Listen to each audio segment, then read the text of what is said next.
वैदिक maths class के पहले वीडियो में हम वैदिक मैथ्स का इंट्रोडक्शन देखेंगे। सबसे पहले हम आते हैं वैदिक मैथ्स ओरिजिन एंड हिस्ट्री।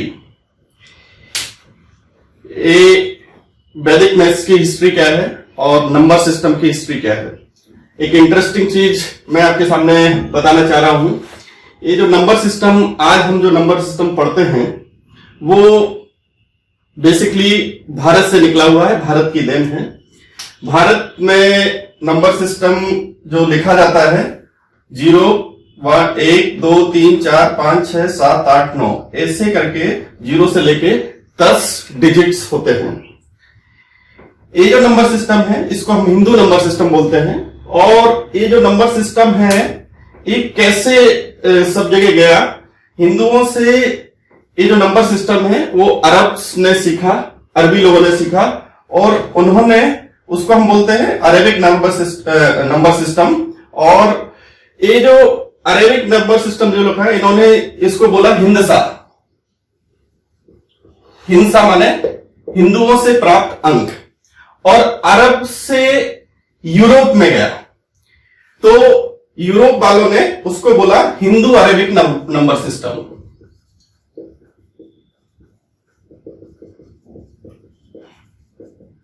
तो आज जो नंबर सिस्टम पढ़ते हैं जिसको हम इंटरनेशनल नंबर सिस्टम बोलते हैं उसको हम हिंदू अरेबिक नंबर सिस्टम बोलते हैं। ये इंडिया से गया अरब के पास, अरब से फिर वो यूरोपियन कंट्रीज में आया। यूरोपियन कंट्रीज में उससे पहले रोमन नंबर सिस्टम चलते थे। ये मैंने यहां पर रोमन नंबर सिस्टम लिखे हुए हैं। अभी आप एक चीज देखेंगे कि इसमें और नंबर सिस्टम में, रोमन नंबर सिस्टम में क्या डिफरेंस है। रोमन नंबर सिस्टम में क्या होता है, जीरो का कंसेप्ट नहीं होता था। उनको जीरो का कंसेप्ट नहीं मालूम था तो रोमन्स में वो बहुत सारे साइंस यूज करते थे। जहां पे भी जीरो यूज होना है वहां के लिए, जैसे 10 के लिए एक्स का साइन यूज करते हैं। मगर इस रोमन नंबर सिस्टम में प्रॉब्लम क्या होती थी कि यदि कोई नंबर बड़ा नंबर है और उसमें बहुत सारे जीरो है, उनको रोमन नंबर सिस्टम में कन्वर्ट करने में बहुत प्रॉब्लम होती थी। जैसे कि मैंने यहां पर एग्जांपल लिखा है, आप कोशिश करके देखिए इसको रोमन नंबर सिस्टम में कन्वर्ट करने में, इट्स अ वेरी प्रॉब्लमेटिक। या मैं एक कोई बड़ा नंबर दे दूं और उसको बोलूं कि ये रोमन नंबर सिस्टम में से आप कैलकुलेट कीजिए, तो आपको समझ में नहीं आएगा कि अपन इसको कहां से स्टार्ट करें। So that is the problem. और फिर जो यूरोपियन कंट्रीज में इनको लगभग 200 साल लग गए कि उसको ये जो हिंदू अरेबिक नंबर सिस्टम को एक्सेप्ट करने में, और फिर इंटरनेशनली नंबर सिस्टम डेवलप हुआ जो इस फॉर्म में है 0 से लेके 9 तक 10 डिजिट एक्सेप्टेड हुए। तो मेरा कहने का मतलब है कि जो नंबर सिस्टम है ये इंडिया की देन थी और इंडिया से अरब गया, अरब से इंटरनेशनली एक्सेप्टेड हुआ। दूसरा, इंडिया को एक और क्रेडिट जाता है कि ये इन्वेंशन ऑफ जीरो का आविष्कार भी भारत में हुआ। आर्यभट्ट जी ने जीरो का आविष्कार किया, तो जीरो का जो कंसेप्ट है वो इंडिया से आया।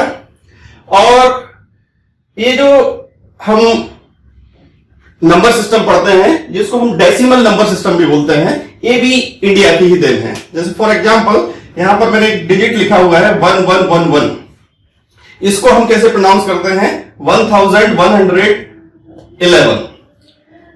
ये जो नंबर सिस्टम है ये डेसिमल नंबर सिस्टम कहलाता है। ये इसकी जो पोजीशंस है वो 10 के पावर पे बेस करती है। जैसे कि ये 10 नंबर का 1 है तो 1 into 10 that is 10 and this is 100। सो इस पे 10 पे 10 का पावर देंगे तो 100 हो जाएगा।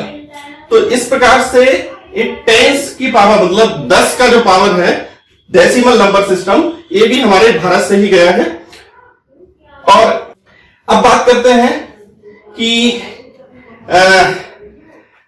Mental mathematics.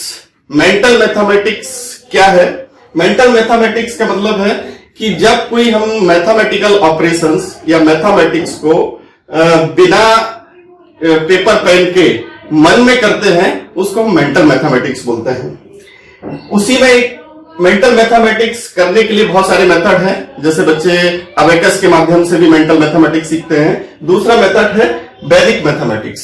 वैदिक मैथमेटिक्स मेंटल मैथ्स करने के लिए बहुत ही यूजफुल मेथड है। और वैदिक मैथमेटिक्स के बैकग्राउंड को थोड़ा जान लेते हैं। वैदिक मैथमेटिक्स बेसिकली ये वेदों से निकला हुआ है। जैसा कि हम सब जानते हैं, वेद इंडियन स्क्रिप्चर है और बहुत ही पुराने जमाने से इसमें सभी प्रकार की इंफॉर्मेशंस अवेलेबल है। इसमें गणित के भी बहुत सारी इंफॉर्मेशंस हैं। तो इस गणित की इंफॉर्मेशन, वैदिक मैथमेटिक्स सब्जेक्ट को सबसे पहले स्वामी भरत कृष्ण तीर्थ जी महाराज, जो कि पुरी के शंकराचार्य थे, इन्होंने वैदिक मैथमेटिक्स डिफरेंट जो हमारे वैदिक लिटरेचर्स में जितने भी मैथमेटिक्स फॉर्मूलेस थे और जो भी नॉलेज था, उनको स्टडी करके उनको वैदिक मैथमेटिक्स के एक सिंपलर फॉर्म में उन्होंने सबके सामने, पूरे वर्ल्ड के सामने लाया। इन्होंने एक पुस्तक लिखी जिसको हम वैदिक मैथ्स के नाम से अवेलेबल है, जिसमें 16 सूत्र और 13 उपसूत्र दिए हुए हैं। और इन 16 सूत्र के माध्यम से ये पॉसिबल है कि सभी प्रकार की मैथमेटिक्स इन 16 सूत्रों से सॉल्व की जा सकती है। एंड ये बहुत ही पावरफुल स्टेटमेंट है कि ये 16 सूत्र और 13 उपसूत्र से सभी प्रकार की मैथमेटिक्स सॉल्व की जा सकती है। तो इट इज वेरी यूजफुल। और यही एक पॉइंट है जिसको मुझे अट्रैक्ट किया कि हम वैदिक मैथ्स को समझें और दूसरों को भी समझाएं। अब बात करते हैं, ये वैदिक सूत्र जो 16 सूत्र हैं, ये बेसिकली संस्कृत में लिखे हुए हैं। जैसे कि एकाधिकेन पूर्वेण ऊर्ध्वम तिरभ्याम यावदूनी तावदूनम। तो ये जो सूत्र है, इन सूत्र का वेरियस मैथमेटिक ऑपरेशंस में बहुत मल्टी डायमेंशनली यूज होता है। और यदि हम एक बार उनको समझने लगते हैं और उनको यूज करने लगते हैं, तो ये बहुत ही इजी गोइंग हमको समझ में आने लगते हैं और जिससे हम मैथमेटिक्स प्रॉब्लम सॉल्व कर सकते हैं। नाउ अब बात करते हैं वैदिक मैथमेटिक्स या मेंटल मैथ्स में कैलकुलेशंस के जो ऑपरेशंस हैं वो जनरली कैसे होने चाहिए। एक बहस का विषय बना हुआ रहता है कि जो भी कैलकुलेशंस हैं वो लेफ्ट टू राइट करने चाहिए या राइट टू लेफ्ट करने चाहिए। इसके लिए मैं कुछ आपको समझाना चाहता हूं कि संस्कृत में एक नियम है कैलकुलेशन करने के लिए या अंक गणित के बारे में। उसमें लिखा हुआ है कि अंकना वामना गति। अंकना वामना गति का मतलब होता है कि जैसे कि हम नॉर्मल कोई भी शब्द लिखते हैं संस्कृत के या हिंदी के, तो हम जनरली राइट टू लेफ्ट लिखते हैं। हम यहां से लिखना चालू करते हैं और साइड लिखते हैं। बट अंकों के माध्यम के लिए उसमें संस्कृत में रूल है कि जो भी अंक के जो ऑपरेशंस है या उनको पढ़ा जाएगा या लिखा जाएगा वो लेफ्ट टू राइट लिखा जाएगा। इसको समझने के लिए हमको थोड़ा सा संस्कृत के नंबर सिस्टम समझने पड़ेंगे और हिंदी के। तो मैंने यहां पर कुछ एग्जांपल दिए हैं। जैसे कि नंबर है 14। 14 को संस्कृत में बोलते हैं चतुर्दशा। चतुर्दशा अंकना वामना गति का मतलब है कि लेफ्ट राइट टू लेफ्ट। चतुर्थ को मतलब 4 को उन्होंने पहले बोला, 10 को बाद में बोला, तो चतुर्दशा। हिंदी में भी वैसे ही हो रहा है 14। 4 और 10 माने 10, 14 है। मगर इंग्लिश में 14 मतलब यहां भी उन्होंने 20 तक 4 को पहले लिखा है और देन 10, 14। बट 20 के बाद इंग्लिश में वो रूल फॉलो नहीं होता है। जैसे कि मैंने एक एग्जांपल दिया है 25, तो संस्कृत में उसको बोलते हैं पंच विसंति और हिंदी में बोलते हैं 25 मतलब 5 और 20। और इंग्लिश में उसको बोल रहा है 25 मतलब 2 का नंबर पहले आ गया, 5 बाद में आ गया। इसी प्रकार से हम देखते हैं जो नॉर्मल इंग्लिश में है वो जो रीडिंग है या राइटिंग है वो लेफ्ट टू राइट है। 25 को ऐसे लिखा। और हिंदी में हम देखते हैं लगभग 100 अंकों तक वो संस्कृत का रूल फॉलो होते हैं। जैसे कि मैंने लिखा 74, 74, 70, मतलब 4 + 70। तो 4 पहले आया तो 70 बाद में आया, तो इसको बोलते हैं अंकना बामना गति, मतलब हम राइट टू लेफ्ट इसमें लेते हैं। बट हिंदी में भी 100 अंकों के बाद ये रूल, संस्कृत का जो रूल है वो फॉलो नहीं होता है। उसमें हम जैसे कि 101 नंबर लिया 101, तो 101 को हिंदी में भी हम क्या बोलते हैं 101, मगर संस्कृत में ध्यान देंगे, संस्कृत में होता है एका अधिक शतम, 100 से एक अधिक, मतलब 1 को पहले लिया है, 100 को बाद में लिया है, और इंग्लिश में 101 लिखते हैं। मेरा ये समझाने के पीछे पर्पस ये था कि पुराने जमाने में जो कैलकुलेशंस थी वो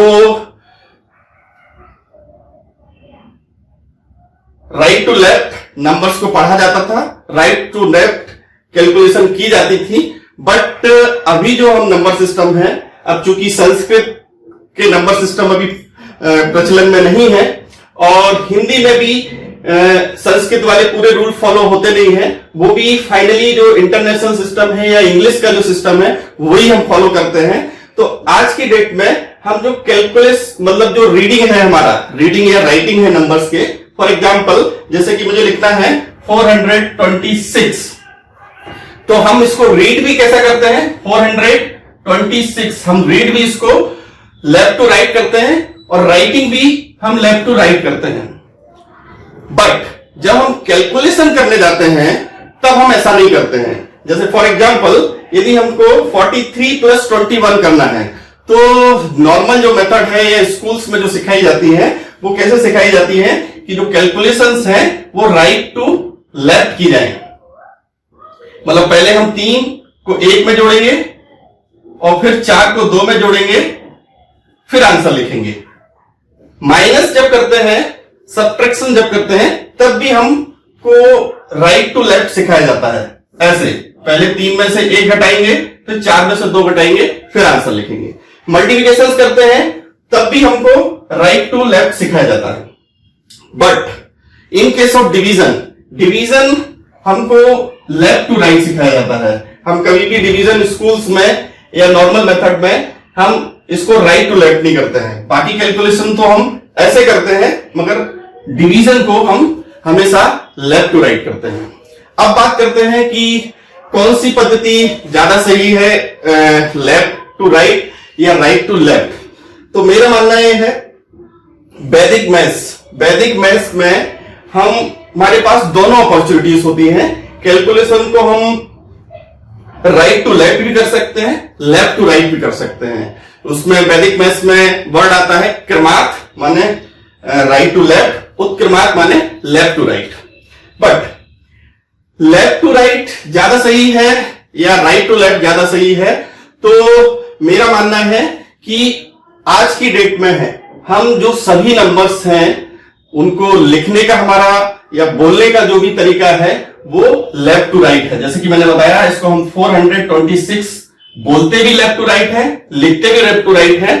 तो कैलकुलेशन भी यदि हम लेफ्ट टू राइट करेंगे तो हमको बहुत सारे एडवांटेजेस हैं। सिग्निफिकेंस क्या है लेफ्ट टू राइट करने का, जैसे कि मैंने एक एग्जांपल दिया है यहां पर,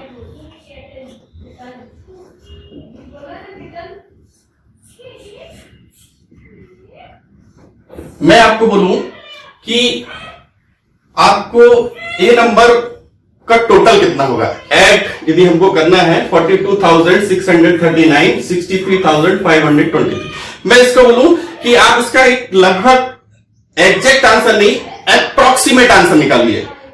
तो हम कैसे निकालते हैं अप्रोक्सीमेट आंसर? यदि मैं बोलूंगा तो यदि हमें पहले डिजिट को जोड़ना है तो ये आंसर आता है 10, तो ये 5 डिजिट नंबर है, तो इसको बोलेंगे कि लगभग इसका जो आंसर है वो 1 लाख है, 1 लाख के समथिंग है। तो लेफ्ट टू राइट जब हम कैलकुलेशंस करते हैं तो उसमें सबसे फायदा ये होता है कि हमको मोस्ट सिग्निफिकेंट नंबर्स जो हैं वो हमको पहले मिल जाते हैं। और इसका मेंटल मैथ से कनेक्शन ये है कि जब भी हम कैलकुलेशन लेफ्ट टू राइट करना सीखते हैं तो हम स्टेप बाय स्टेप इसको करते जाते हैं और आंसर हम एक साइड से बोलते हुए जाते हैं। तो ये मेंटल मैथ करने के लिए, यानी कि बिना पेपर पेन के कैलकुलेशन करने के लिए ये बहुत ही इसेंशियल रिक्वायरमेंट है कि जो सभी भी कैलकुलेशंस हैं वो लेफ्ट टू राइट की जाए। और लेफ्ट टू राइट जब हम करते हैं तो हमको हमारी स्पीड और एक्यूरेसी बढ़ जाती है। तो ये बच्चों के लिए काफी आसान होता है जब हम उनको कैलकुलेशन लेफ्ट टू राइट करना सिखाते हैं। हम आने वाले जो वीडियोस हैं उसमें वैदिक मैथ्स के धीरे धीरे करके लगभग 15 लेसन्स को पढ़ेंगे। और ये जो 15 लेसन्स हैं ये इनमें हमारा फोकस रहेगा कि जो कैलकुलेशंस हैं वो लेफ्ट टू राइट की जाए और लेफ्ट टू राइट की जाए और उनको मेंटल किया जाए, बिना पेपर पेन के उनको डायरेक्टली कैसे सॉल्व किया जाए उस पर हमारा जोर रहेगा। और ये जो पूरे वैदिक मैथ्स है उनमें ये जो 16 सूत्र हैं वैदिक मैथमेटिक्स के वो जगह जगह पर उपयोग आएंगे। मैं उनको आसान फॉर्म में उसके हिंदी में और इंग्लिश में उसका क्या मीनिंग है वो समझाते हुए साथ में लेके चलूंगा। और मेरा आप सबसे निवेदन है कि आप वैदिक मैथमेटिक्स सीखने के लिए हमको कोई बहुत ज्यादा ऐसा जरूरी नहीं है कि हमको मैथ्स में स्ट्रांग होना है। आप सिंपल एक डिफरेंट अप्रोच है, इस डिफरेंट अप्रोच को आप डिफरेंट अप्रोच लीजिए। आपने जो नॉर्मल सीखा हुआ है उसको आप अप्लाई मत कीजिए। जैसा हम वैदिक मैथ्स के रूल्स के हिसाब से पढ़ रहे हैं वैसे आप अप्लाई कीजिए, बहुत आसान होगा। और ऐसा माना जाता है कि वैदिक मैथमेटिक्स यदि हम सीखते हैं या बच्चे सीखते हैं तो जो जितना मैथमेटिक्स बच्चे 10 से 15 साल की पूरी एजुकेशन में सीखते हैं, यदि वैदिक मैथमेटिक्स की डेली 2 घंटे की प्रैक्टिस की जाए तो 1 साल यदि हमने प्रैक्टिस की और यदि सभी फार्मूलेस को हम अप्लाई करना सीख गए तो बच्चे जो 15-12 साल की गणित पढ़ने में नहीं सीखते हैं वो 1 साल में बच्चे वैदिक मैथमेटिक्स से सीख सकते हैं और मैथ्स उनके लिए बहुत आसान हो जाता है। और ये हमारे लिए भी आसान हो जाएगा। ये सेशन हमने पेरेंट्स के लिए रखे हैं, पेरेंट्स इसको पहले सॉल्व करते जाएंगे, फिर अपने बच्चों को उनको अपने हिसाब से उनको समझाते हुए उनको अप्लाई करवाते जाएंगे। Thank you.